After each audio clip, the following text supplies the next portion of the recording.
नमस्कार, knocking-news.com में आपका स्वागत है। मैं हूं गिरिजेश वशिष्ठ।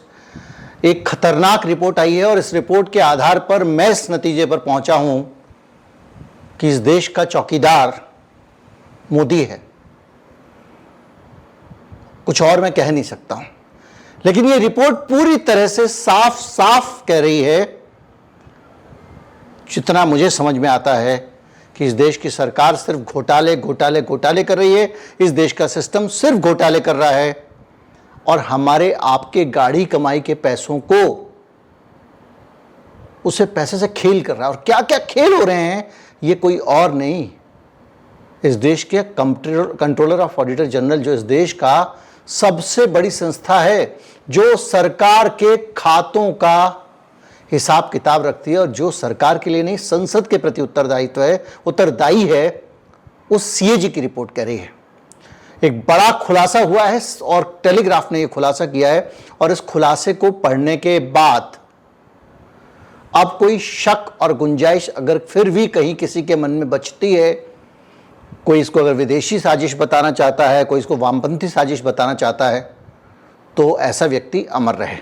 मैं अभी आया, बातचीत आगे बढ़ाते हैं।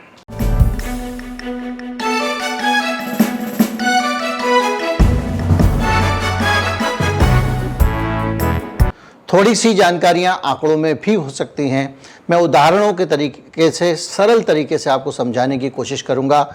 2023 की CAG report number 21, central government account financial year 21-22, इन्होंने बहुत सारी अकाउंट में गड़बड़ियां पकड़ी हैं और ये समान गड़बड़ियां अभी बता दे रहा हूं, पूरे वीडियो में याद रखना। इससे पहले के सालों में भी सीएजी पकड़ता रहा है, यानी उससे पहले वाले साल में और उससे पहले वाले साल में। मतलब ये 21-22 की है तो 20-21 में भी था और 19-20 में भी था। खैर, सीएजी रिपोर्ट कह रही है कि अलग अलग तरह की बहुत सारी वित्तीय गड़बड़ियां भारत सरकार में पकड़ी गई हैं। अब वो वित्तीय गड़बड़ियां क्या हैं, इसको मैं सरल तरीके से ऐसे समझाता हूं। आपने एक आदमी को, आप मालिक हैं एक शोरूम के, जो लोग कारोबार करते हो तो समझ ही जाएंगे, बाकी लोग भी समझ जाएंगे। आप एक कारोबारी हैं और आपने एक और सरल तरीके से, आप एक घर के समझ लीजिए मुखिया हैं। आपने अपनी पत्नी को कुछ रुपए दिए कि लो भाई इससे घर चलाओ। उन्होंने क्या किया कि जो पैसे आपने घर चलाने को दिए थे, उस पैसे से किसी को उधार दे दिया। किसको उधार दिया नहीं पता।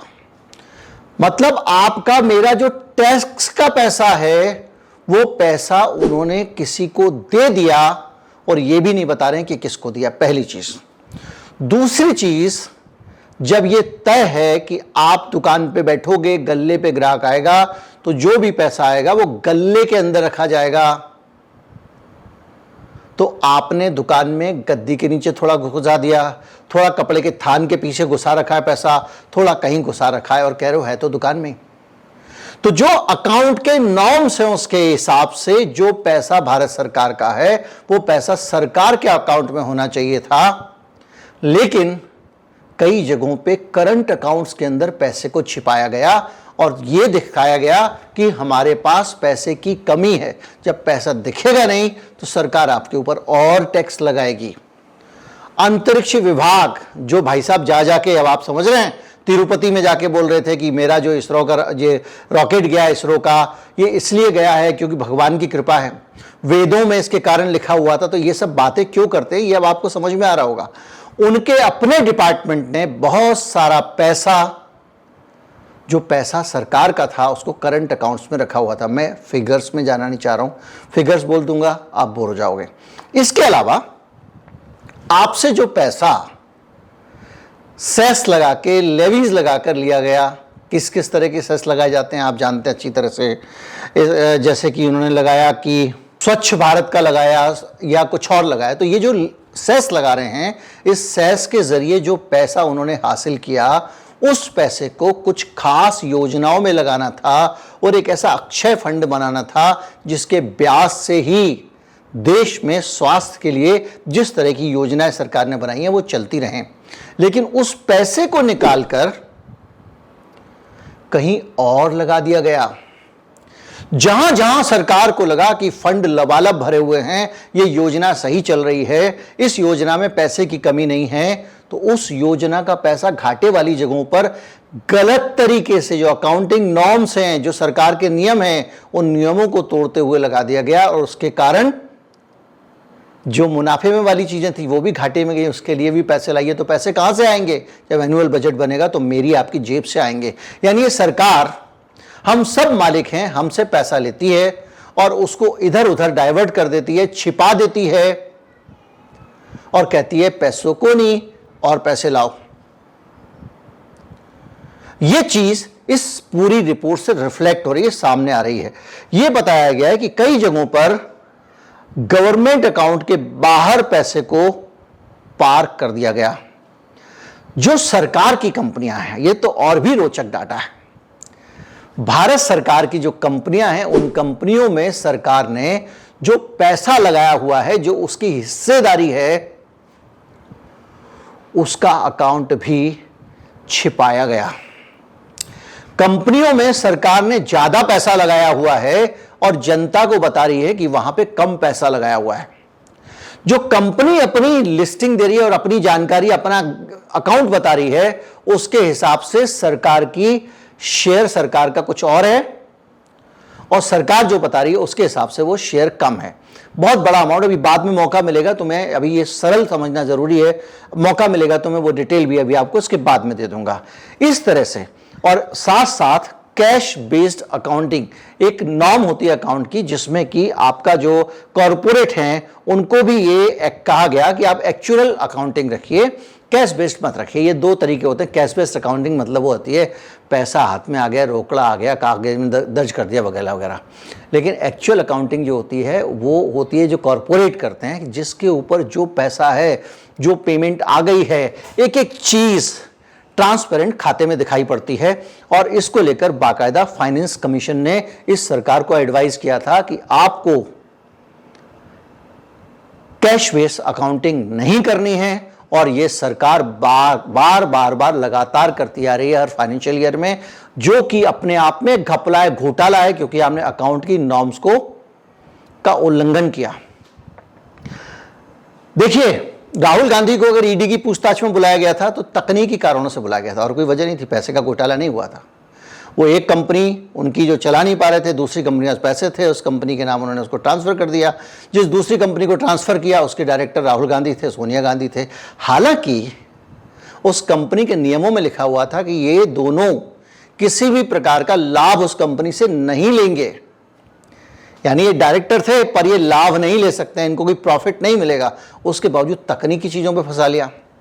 सिसोदिया साहब आज अगर जेल में है, मनीष सिसोदिया, तकनीकी कारणों से ही है। और ये तो तकनीकी के घपले का महाघपला लग रहा है जो देखने में आ रहा है, जिस तरह से पूरा रिपोर्ट हुआ है उसमें। इसके साथ साथ जो कैश, इसके एक्सटर्नल डेब्ट जो है उसका वैल्यूएशन भी नहीं बताया गया है और उल्लू बनाया गया। कैसे बनाया गया? आपने जो बाहर से सरकार ने उधार लिया 500 रुपए और उसके हिसाब में गड़बड़ी कर करा के आपको बोल दिया मेरे ऊपर तो 300 का ही उधार है। यानी जो हम ये समझते हैं, मोटे मोटे सरल आदमी के तौर पे समझूं कि भैया मोदी जी के आने के बाद से हमारा कर्जा देश का 3 गुना हो गया है, तो वो जो 3 गुना का आंकड़ा है वो भी गलत है। ये कर्जा 3 गुना से और ज्यादा हो गया है अगर ये रिपोर्ट सही है तो। उसके हिसाब से जो एक्सटर्नल डेट है उसका जो वैल्यूएशन है वो सही नहीं हुआ है, और उसके हिसाब से जो हिस्टोरिकल एक्सचेंज है, इसको ये बहुत टेक्निकल हो जाएगा, जबकि जो एक्ट है सरकार का उसके हिसाब से इसको FRBM के तरीके से होना चाहिए, जबकि इसने हिस्टोरिकल एक्सचेंज रेट के हिसाब से इसको लगाया है। यानी जो विदेशी कर्जा है हमारा उसको कुल मिला के सरकार ने कम करके दिखाया है। अगर सही हिसाब लगाएं तो वो कर्जा और भी ज्यादा निकलेगा। इसमें कुछ चेंजेस हैं ऐसे। जो अकाउंटिंग का मेथड अपनाया है इन्होंने वो गैर कानूनी मेथड है, क्योंकि इस देश में हर चीज कानून के हिसाब से करनी होती है। अपनी मर्जी से आप नहीं कर सकते। नहीं तो वो चुटकुला होता है ना, पत्नी ने 12 रुपए उधार दिए, फिर हिसाब लगाया और शाम को बोली लाइए, वो 400 रुपए का हिसाब बना दिया उसने। वो प्लस प्लस को ऐसा कुछ एक देखते हैं हम लोग, रील वगैरह में देखते हैं। मैंने बीच में आपको हल्का फुल्का इसलिए उदाहरण दे दिया, बोझिल ना हो।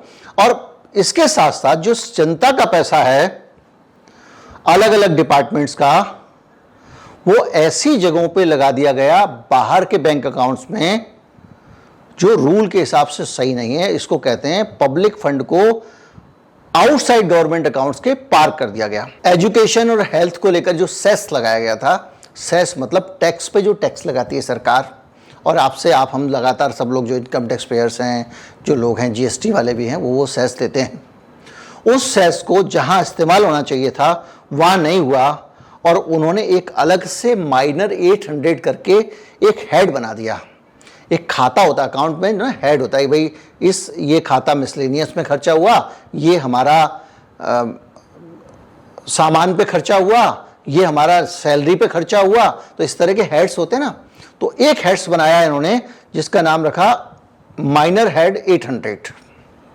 इस माइनर हेड 800 में पैसे डाले जा रहे हैं, और ये माइनर हेड 800 जो है, इसका पैसा कहां खर्च किया जाना है, इस हेड का पैसा कहां खर्च होना है, ये बताया नहीं जा रहा है। और पैसा जो सेस का पैसा, मोटा पैसा जो आया है देश भर के लोगों से जो लिया गया है, उस पैसे को इसमें डाल दिया गया। अभी मैं फिगर्स पे आऊंगा तब भी आप और चौंकेंगे। इसके अलावा अकाउंट्स में जो एक एक छोटी छोटी चीज़, जब बड़े आप फैसले लेते हैं तो आपको अलग से पूरा एक्सप्लेनेशन देना पड़ेगा। मैंने ये फैसला इसलिए लिया क्योंकि ऐसा लग रहा था, ऐसा लग, उसकी जगह छोटे छोटे फुटनोट्स लगे हुए हैं, जिसको सीएजी ने कहा कि ये अपने आप में अपराध है, क्योंकि इसके जरिए पता नहीं लगता है कि गड़बड़ क्या है। आज मैं आपको जो जानकारी दे रहा हूं ना, ये आने वाले समय में ये बड़ा राजनीतिक मसला बनने वाला है कि उस पर मोदी सरकार बहुत तगड़ा घिरेगी, क्योंकि इसके बाद कुछ बच नहीं जाता है संदेह करने के लिए। ये मल्टी डायमेंशनल, अलग अलग जगहों पे, हर दिशा में घोटालेबाजी, एक तरफ नहीं है ये, हर डिपार्टमेंट में, हर मतलब ज्यादातर इधर डिपार्टमेंट, मतलब कुल मिला के बड़े बड़े। अब आपको बताता हूं कि स्मॉल सेविंग्स की जो लायबिलिटीज हैं सरकार की, उसमें भी घोटालेबाजी की गई। स्मॉल सेविंग्स की लायबिलिटी मतलब मैंने कुछ सरकार के पास पैसे जमा किए, आपने कुछ पैसे जमा किए। अभी आरबीआई का वो आया है सोवरेन गोल्ड बॉन्ड। मैंने कई लोगों से कहा आप इन्वेस्ट कर सकते हो, क्योंकि इसमें आपको सोने के रेट में जो है वो सोना खरीद रहे हो, बगैर जीएसटी के सोना खरीद रहे हो, और वो पैसा जो आप सोना खरीदोगे बगैर जीएसटी के, उसके ऊपर जो है वो आपका मेकिंग चार्ज का चक्कर भी नहीं है, चोरी वोरी का भी डर नहीं है, और आपको अगर 5 साल आपने रख लिया तो टैक्स रिबेटिव मिलेगी। तो बड़ी अच्छी स्कीम है भाई, और 2% ब्याज अलग से मिलता है। मैंने लोगों से कहा भाई खरीद लो, आरबीआई का बॉन्ड है। अब पता चल रहा है कि आरबीआई के पास क्या, हम सरकार के पास जो पैसे रखते हैं, ये जो रिपोर्ट आई है ये तो माथा घुमाने वाली है। ये कह रही है कि जो अलग अलग तरह के फंड्स हैं उनके ऊपर जो पैसा सरकार ने इकट्ठा किया, जो सरकार के पास लोगों का जमा है, वो 6,23,000 करोड़ रुपए है। देखिए, मैं जब कल मुझे किसी ने फेसबुक पे ये जानकारी दी, मुझे बड़े काम के लगी। जब मैं आपको 6,23,000 6 करोड़ बोलता हूं तो आपको समझ में नहीं आता होगा कि ये अमाउंट कितना है। 100 करोड़ यानी 1 अरब रुपए से एक ट्रक भर जाता है। इससे आप अंदाजा लगा लीजिए, 101 अरब रुपए से एक ट्रक भर जाता है। ये कितने अरब है अंदाजा लगा लीजिए आप। ये है आपका 62,300 ट्रक भर जाएंगे, 62,300 ट्रक भर जाएंगे। इतना पैसा आपने सरकार के पास स्मॉल सेविंग्स स्कीम में जमा किया हुआ। इस देश के लोगों ने, स्मॉल सेविंग्स कौन लोग करते हैं? गरीब गुरबे, मजदूर, किसान। और सरकार क्या कह रही है कि हमारे पास केवल करीब 21,560 करोड़ रुपए का इस मामले में सरकार ने मामला गोल गोल किया हुआ है। मतलब बता ही नहीं रही कि उसके पास पैसे हैं। मतलब लोगों से पैसे ले लिए 6,23,006 करोड़ रुपए, और बता रही है 6,01,445 करोड़ रुपए। यानी लगा दे रहा हूं ताकि आप पढ़ने में भी आपको एक सौदा हो, फुल स्क्रीन लगा देंगे इसको। इससे आप अंदाजा लगाइए कितना बड़ा मिसमैच इस देश की स्मॉल सेविंग्स का सरकार के पास में है। अब अगर आप शेयर पे आए तो जो इक्विटी शेयर है वो भारत की engineering India, national thermal power corporation, power grid corporation, general insurance corporation, new India assurance company limited, industrial development bank और टाटा टेलीकम्युनिकेशन के अंदर जो सरकार का पैसा लगा हुआ है, उस पैसे में जो होल्डिंग्स हैं या इनका जो उसमें शेयर है, उसका अकाउंट तक गलत है। मतलब वो वहाँ पैसा कुछ लगा हुआ है, सरकार अपने खातों में कुछ लिख के बैठी हुई है। तो ये इस तरह से देखा जाए, अब ये सारा का सारा जो घोटाला है ये बहुत कॉम्प्लिकेटेड है। ये जो चीज़ें मैंने आपको सरल तरीके से बताई हैं ये बहुत कॉम्प्लिकेटेड है, इसमें फाइनेंशियल टर्म्स इस्तेमाल की गई हैं। टेलीग्राफ ने पूरी खबरें छापी है। मैं कोशिश करूँगा कि ये खबर लिंक में आपको भेंट कर दूँ ताकि आप पढ़ सकें। लेकिन आप एक बात बताइए, इसके बाद क्या बचता है? देश के लोगों से टैक्स से पैसा लो, उसको सरकारी अकाउंट से निकाल के कुछ और अकाउंट्स में रख दो। क्यों रखा आपने? क्या नियत थी? जो सेस का पैसा आपने हमसे लिया, उस पैसे को आपने इधर उधर कहीं रख दिया। क्यों रखा? ये जो आपने एक हेड बनाया अकाउंट का, माइनर हेड 800, ये क्या कहानी है? और इस हेड के अंदर पैसा आप कैसे डाल रहे हो? क्यों डाल रहे हो? क्या ये पैसा सरकार के पास जो पैसा है उसको कम करके दिखाने की कोशिश है? और सरकार ने जो पैसा सरकार के पास खजानों में उसको तो कम करके दिखा ही रही है, जो बाहर का लोन है उसको भी कम करके दिखा रही है। मसलन ये कि सरकार के पास पैसे हैं ज्यादा और बता रही है कम। और अगर सरकार के पास पैसे ज्यादा हैं, यानी आप श्रीमती जी का उदाहरण ले लें, मैनेजर का उदाहरण ले लें, आपके घर में आपकी श्रीमती जी के पास 50,000 रुपए हैं और वो बता रही हैं मेरे पास 20,000 रुपए हैं, तो आप एक बात बताइए कि 30,000 रुपए का श्रीमती जी क्या करना चाहती हैं? ये प्रश्न आपके दिमाग में होगा। वो तो घर का पैसा घर में है, श्रीमती जी हैं, नोटबंदी के टाइम पे निकल आएगा। ये सरकार है और हम टैक्स पेयर हैं और हम इस देश के मालिक हैं। टैक्स पेयर जो गरीब आदमी, गुरबा जो मजदूरी करता है, जो मनरेगा में मजदूरी करता है, उस आदमी का पैसा उसने अगर स्मॉल सेविंग्स में लगाया हुआ है, थोड़ा थोड़ा पैसा जोड़ा हुआ है, डाकघर में अकाउंट खोला हुआ है, उन सब के पैसे जो हैं वो ही सरकार नहीं दिखा रही है कि उसके पास आए हैं, कम करके दिखा रही है। और बताया कितने ट्रक भर के रुपए कम करके दिखा रही है, ये हिसाब आप देख लीजिए। और वो ही सरकार जो उसके ऊपर कर्जा है उसको भी कम करके दिखा रही है।